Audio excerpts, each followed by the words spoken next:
Hello tout le monde et bienvenue à bord de l'Arche des Brumes. Je vous retrouve aujourd'hui pour un challenge que je fais pour la 3e année consécutive.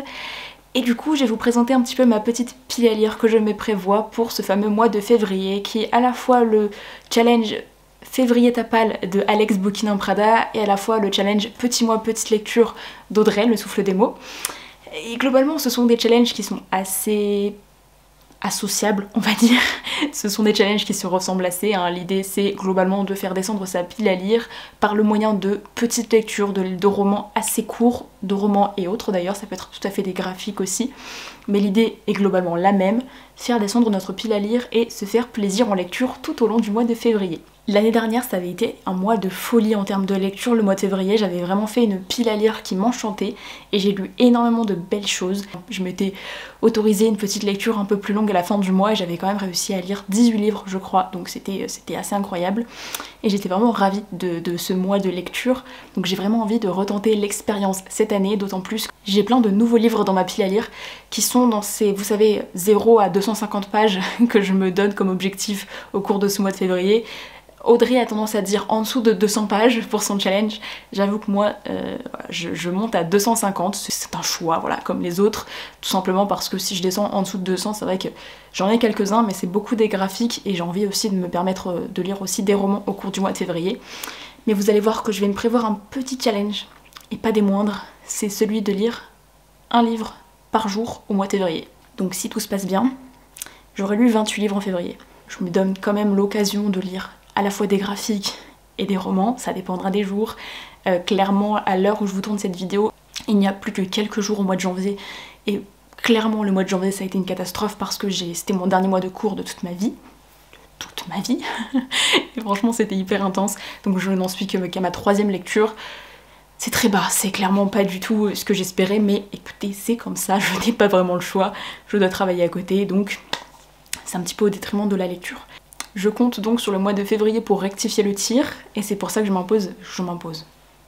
C'est un mois un petit peu fort, que je me donne le challenge et l'objectif de lire un livre par jour au mois de février. Alors clairement je termine les cours que le 3 février, donc pour le 1, 2 et 3 février je sens que ça va être très compliqué, mais bon, si j'essaie de me caler quelques petits graphiques, peut-être que j'y arriverai, mais ce n'est pas dit. Ça va être encore compliqué. Puis les 4 et le 5 février je serai en transit jusqu'à la Bretagne, dans ma petite voiture, puisque ça y est je monte avec ma petite voiture en Bretagne pour les mois qui arrivent. Assez parlé, je vais vous présenter ma petite pile à lire pour ce fameux challenge. Donc comme l'année dernière, j'ai prévu une petite liste sur Livre Addict. À l'heure actuelle dans cette pile à lire il y a 20 titres, en sachant que je n'ai mis que les romans. Tout ce qui est manga, album, bande dessinée que je compte potentiellement lire pour les jours qui resteraient n'apparaissent pas dans cette pile à lire, mais ils viendront se rajouter au fur et à mesure de mes envies et de mon temps. Le tout premier livre qui est dans cette pile à lire, je pense qu'il était déjà dans la pile à lire de l'année dernière, mais du coup je ne l'ai pas lu tout simplement parce que c'est un roman de Pierre Bottero, et l'année dernière j'avais lu Tourbé de mon amour qui avait été une immense déception malheureusement, et du coup je pense que ça m'avait pas vraiment donné envie d'en lire un autre au cours du mois de février, mais cette année je compte bien lire Le garçon qui voulait courir vite, qui est l'un des seuls que je n'ai pas encore lu de Pierre Bottero. Mais il attend patiemment sur mes étagères, donc peut-être que cette année ce sera le cas. Ce sont des très courts romans qui s'inscrivent dans un genre plutôt contemporain, adressé à la jeunesse. J'avais beaucoup aimé Zouk, Ami à vie également, mais voilà, c'est vrai que Tourbé de mon amour ne l'a pas vraiment fait avec moi. Je l'ai trouvé assez daté en fait, assez cliché. Il a été écrit en 2004 et malheureusement ça se ressent. Un autre titre qui était peut-être dans ma pile à lire de l'année dernière, c'est The Life of Saints de Leigh Bardugo. C'est un petit recueil de nouvelles dans lequel on a des informations complémentaires au sujet du Grishaverse, de ce que j'ai compris. Vous savez, c'est pas l'univers qui m'enchante le plus dans la littérature, mais je pense que ça peut être quand même un recueil assez intéressant à découvrir. Un autre livre qui était déjà là l'année dernière, mais qu'il faut absolument que je lise parce qu'il était dans mon challenge 12 mois 12 livres l'an dernier et que je ne l'ai toujours pas lu. Il s'agit d'Hygiène de l'assassin de Amélie Nothomb. Ça fait partie des romans les plus longs de la pile à lire, je pense qu'il doit faire 230-240 pages. Mais il faudrait vraiment que je le lise cette année parce que ça fait 1 an que je suis censée le lire et que voilà, j'ai toujours pas franchi le pas. Je sais qu'Amélie Nothomb est une autrice à propos de laquelle on peut lire globalement autant de très très bons avis que de très mauvais avis. C'est une autrice voilà, qui entraîne beaucoup d'avis assez disparates et c'est vrai que ça m'intéresse assez. Le seul livre que j'avais lu d'elle m'avait beaucoup plu. Donc j'ai hâte de voir ce que ça va donner avec Hygiène de l'assassin, il serait temps. un livre que j'ai acheté cette année, il s'agit de Oscar et la Dame Rose de Eric Emmanuel Schmitt. Je n'ai jamais lu aucun roman de Eric Emmanuel Schmitt. Et Oscar et la Dame Rose, eh ben, j'ai un peu l'impression d'avoir toujours connu, mais sans l'avoir jamais lu. Je pense que c'est parce que c'est globalement quand même une œuvre qui est rentrée dans la culture générale d'un peu tout le monde, mais mine de rien je ne l'ai jamais lu et ça m'intéresse assez, c'est un très court roman aussi de 100 et quelques pages, donc ça m'intéresserait assez de le découvrir, on est sur une nouvelle contemporaine, donc voilà, je ne sais vraiment pas même à quoi m'attendre, mais je me dis que ça pourrait être une découverte assez intéressante. Ensuite j'ai un titre que j'ai acheté au salon du livre de Montreuil cette année, il s'agit de La Cité des Brumes oubliées de Sachiko Kashiwaba. C'est un très très bel objet livre et il me semble que c'est le roman qui a inspiré le voyage de Chihiro, si je ne dis pas de bêtises. En tout cas ça a inspiré l'un des Miyazaki, mais il me semble que c'est le voyage de Chihiro. De base j'adore les films d'animation de Hayao Miyazaki, mais en plus Chihiro fait partie de ceux que j'apprécie particulièrement, donc ça pourrait être assez intéressant de découvrir ça. Et de la même maison d'édition, j'avais également acheté Le Grand Arbre au centre du monde de Makiko Futaki. Et là pareil, c'est un magnifique objet livre, on est sur une couverture hardback, ça fait un peu presque album, ça fait partie de ces histoires qui m'attirent dans l'ambiance. Rien que la couverture, voilà, elle me donne assez envie, ça fait justement penser à ces films d'animation que j'aime tant. Celui qui arrive, je ne pense pas que je pourrais le lire, je l'ai mis là parce que on ne sait jamais, mais il me semble qu'il est en carton. Donc ça va être assez compliqué. Il faut quand même mentionner que prévoir une pile à lire alors qu'on est en train de déménager, c'est compliqué. C'est vraiment compliqué. Déjà pour tourner, vous voyez, je change de setup absolument tout le temps parce que je ne trouve pas de bon setup. Là, je pense qu'on a trouvé un endroit pas si mal. Ce livre-ci est en carton, donc il s'agit de Aline tous différentes de Axel Collot. J'ai lu un roman de Axel Collot l'année dernière, pour le mois de la fantaisie. Il s'agissait de Tisseur d'esprit, c'était un petit roman jeunesse fantasy one-shot qui était assez sympathique. Et là, on est plutôt sur un roman contemporain, romance, avec une pointe de dramatique. On verra ce que ça donne. J'avoue que j'ai été attirée par la couverture puisqu'en tant que musicienne et altiste, je ne peux pas résister à ce genre de couverture. Ce n'est pas possible. Donc je l'avais acheté, j'avais croisé d'ailleurs Axel à un salon du livre où je lui avais fait dédicacer et j'avais acheté ses livres.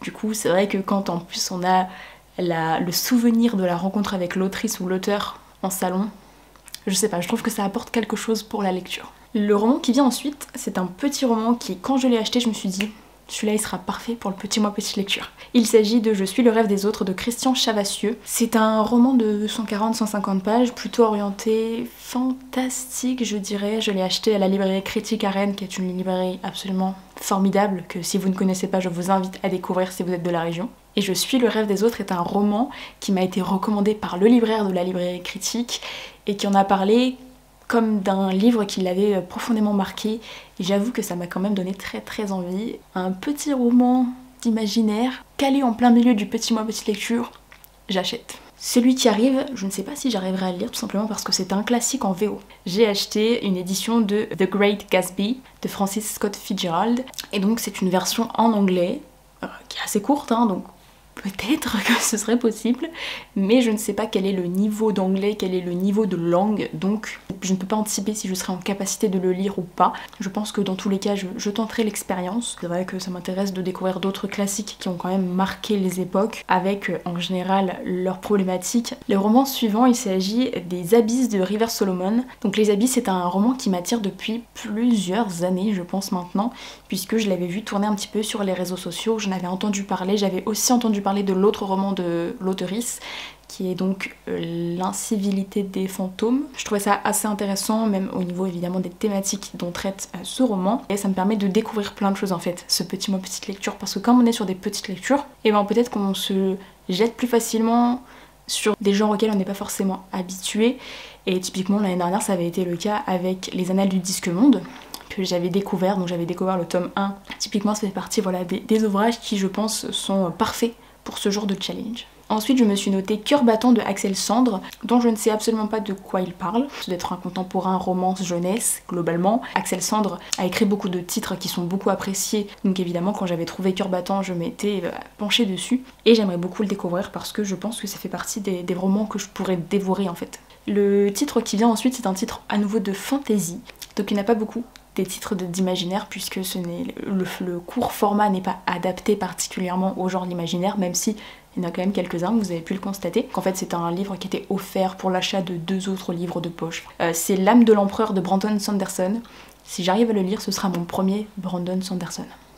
Peut-être que ça pourrait me permettre de découvrir un petit peu sa plume, comment il écrit, quelles sont ses histoires. Je ne sais pas ce que vaut celui-là, je n'en ai aucune idée, je ne sais pas si ça ressemble à ce qu'il écrit de base. En tout cas, je me dis que ça pourrait être une bonne introduction à son univers, à sa plume. On verra ce que ça donne. Alors, un roman que je voudrais absolument lire, mais vraiment absolument en février, c'est Jefferson, le tome 1 de Jean-Claude Mourleva. Si vous me connaissez, vous connaissez mon amour pour Jean-Claude Mourleva. Cet auteur que je lis depuis que je suis toute petite. Je vous en ai parlé dans la dernière vidéo sur mes sagas terminées, mais La Rivière à l'envers est la première saga qui apparaît dans la vidéo parce que ça fait partie des premières sagas que j'ai lues quand j'étais petite. Donc forcément Mourleva a construit un petit peu ma vie de lectrice d'une certaine façon. Il y a plein de ces titres que j'ai relus plusieurs fois, mais Jefferson je ne l'ai jamais lu et je l'ai acheté très récemment et je me suis dit que vraiment il fallait que je le découvre, d'autant plus que le tome 2 est sorti à la fin de l'année 2022. Alors le titre suivant, c'est un roman plutôt de poésie. C'est pas non plus le genre que je préfère, mais de la même façon que pour Les Abysses, ça fait partie de ces titres qui à mon avis sont parfaits pour ce genre de challenge de petite lecture. Par contre, j'ai entendu dire qu'au niveau de l'autrice du coup de Lait et Miel, donc Rupi Kaur, on avait quelques problématiques, notamment de plagiat, donc j'essaierai de me renseigner avant de le lire parce que voilà, j'ai pas envie de véhiculer un avis sur ce roman sans en connaître les tenants et les aboutissants. Ensuite, alors le prochain titre, j'ai beaucoup hésité, mais je pense que je vais continuer cette saga, que je pense que je l'avais supprimée de ma vidéo du mois d'août, mais je vais devoir la rajouter. Il s'agit des Annales du Disque-Monde de Terry Pratchett. Je suis en fait un petit peu hésitante sur cette saga parce que donc j'ai lu les 2 premiers tomes, et donc j'ai le tome 3 dans ma bibliothèque, je l'avais acheté avant de lire les 2 premiers. Et en fait, je trouverais dommage de ne pas le lire. Parce qu'en fait, les Annales du Disque-Monde, j'ai un rapport assez particulier dans le sens que j'ai trouvé l'idée et la réalisation folle. C'est-à-dire que pour moi, c'est vraiment un titre extrêmement original. En fait, on ne peut pas s'attendre à ce qu'on va lire la page suivante. Tellement on est sur quelque chose de complètement hors de ce qu'on peut lire habituellement. Je pense qu'on ne peut voir nulle part ailleurs. Un univers avec un disque qui est tenu par des éléphants et une tortue dans... Enfin, c'est un truc complètement improbable et ça fonctionne et en fait ça déjoue plein de lois de la physique, c'est assez fabuleux en termes de construction d'univers.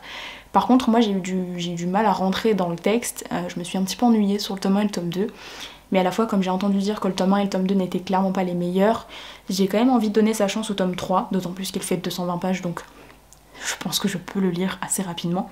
Mais voilà, c'est vrai que du coup j'ai beaucoup tergiversé mais je pense continuer cette saga et en fonction de mon appréciation du tome 3 ou pas, je pense que je me renseignerai sur les différents cycles qu'il y a au sein de cette saga, je sais qu'il y en a plusieurs, et potentiellement de regarder ceux qui me plairaient le plus et ceux qui sont le plus appréciés. Je sais que notamment il y a un cycle qui est consacré à la mort, donc la mort personnifiée j'imagine, mais clairement ça ferait partie de ces cycles qui m'intéresseraient, donc on verra par la suite. En tout cas je pense que j'essaierai quand même de lire ce fameux tome 3. Ensuite, c'est un roman dont je ne pensais pas qu'il faisait moins de 250 pages, mais finalement c'est vrai qu'il est assez court. Il s'agit de Nous regrettons la mort de Arnaud Cazel. Donc c'est un roman de la maison d'édition des Trois Nornes, donc la maison d'édition qui a été fondée par Lorraine, des mots de l'imaginaire. Moi en tant que grande admiratrice du travail de Lorraine, j'adore ses vidéos, et ben j'ai toujours la volonté de la soutenir dans sa maison d'édition. Donc j'ai acheté pratiquement tous les titres qui sont sortis. Presque, je pense qu'il doit m'en manquer qu'un seul. Mais j'en ai pas encore beaucoup lu, voire pas lu. Faut vraiment je saute le pas. En général c'est des belles pavasses et puis des univers qui sont quand même relativement complexes. Donc j'avoue que j'ai toujours un petit peu peur. Mais avec Nous regrettons la mort, c'est un titre qui est quand même relativement court. Le plot en fait m'avait déjà intéressé quand elle en avait fait le pitch, quand elle l'avait sorti. La couverture elle donne un petit peu un espèce d'ambiance un peu Écosse, Irlande, je ne sais pas, on verra. Mais en tout cas c'est vrai que c'est un titre qui m'attire beaucoup. Donc je pense, j'espère que j'arriverai à lire au cours du mois de février. Le nouveau titre qui arrive, c'est à nouveau un titre qui était dans mon challenge 12 mois 12 livres de 2022, mais je n'ai toujours pas lu, il serait temps, il serait temps. Il s'agit de Songe à la douceur de Clémentine Beauvais. Bon, je vais vous ressortir un petit peu la même excuse que pour le Pierre Bottero. J'ai lu un Clémentine Beauvais en 2022 qui ne m'a pas complètement convaincue, dirons-nous. Donc je pense que ça a un petit peu biaisé mon jugement sur les choix de lecture ensuite. Et du coup, je n'ai pas encore lu Songe à la douceur, mais soyez-en sûrs, ce sera le cas au mois de février. J'y crois. Les éditions Flammarion Jeunesse m'avaient envoyé cette magnifique édition de Blanche-Neige et autres contes de Grimm qui sont illustrés par Mina Lima. Donc c'est vraiment des objets livres qui sont sublimes avec des genres de pop-up un petit peu plein de décors et d'illustration au sein du livre, donc c'est vraiment des objets qui sont magnifiques. Et en fait je me suis rendu compte que Blanche-Neige était relativement court, donc peut-être que du coup au cours du mois de février j'arriverai à me caler un petit Minalima, ce serait pas mal. J'aimerais bien découvrir les contes de base de Grimm, puisque bah, on a toujours le regard un peu biaisé par les dessins animés, mais à la base ce sont des contes, donc ça m'intéresserait beaucoup de connaître la version originale. Bon, du coup je suis allée vous le chercher, donc il s'agit de ce magnifique objet livre. Donc pour vous donner une petite idée, alors il y a des protections pour les différentes illustrations, donc voilà, ça fait partie des choses qu'on peut retrouver dans les Minalima. Plein de choses comme ça, je vous en dévoile pas trop parce que j'ai pas envie de vous spoiler. Mais voilà, ce sont vraiment des objets livres qui sont magnifiques. Et ensuite je suis allée chercher les deux autres romans dont je voulais vous parler, les deux derniers de cette pile à lire. Je les ai reçus très récemment et quand je me suis rendu compte que c'était des titres assez courts, je me suis dit que j'allais vous les présenter dans cette pile à lire. On verra si j'ai le temps de les lire. Donc le premier, il s'agit des enfants de Boxcar, donc le secret des orphelins de Gertrude Chandler Warner. Donc je les ai reçus de la part des éditions Novelle, que je remercie beaucoup pour l'envoi. Et alors c'est celui-là qui m'intéresse le plus des deux. Et le résumé est assez mystérieux, je crois que c'est 4 enfants qui sont devant une boulangerie. Et on n'en sait pas trop plus. Donc c'est assez mystérieux effectivement. Pourquoi une boulangerie, pourquoi, je ne sais pas. Nous verrons bien. En tout cas je pense que celui-là fera partie de ceux que je lirai à peu près pour sûr. Il est illustré en plus. Donc je suis très curieuse de le découvrir. Et le deuxième, donc de la même maison d'édition, c'est Hardy Boys. Donc le premier tome s'appelle La Tour au Trésor de Franklin W. Dixon. A priori c'est un best-seller anglophone qui est adapté pour la première fois en français. Et j'ai vu de bons avis sur la sphère anglophone, donc nous verrons bien. Je pense qu'il y a un petit côté un peu enquête dans celui-là, on verra bien.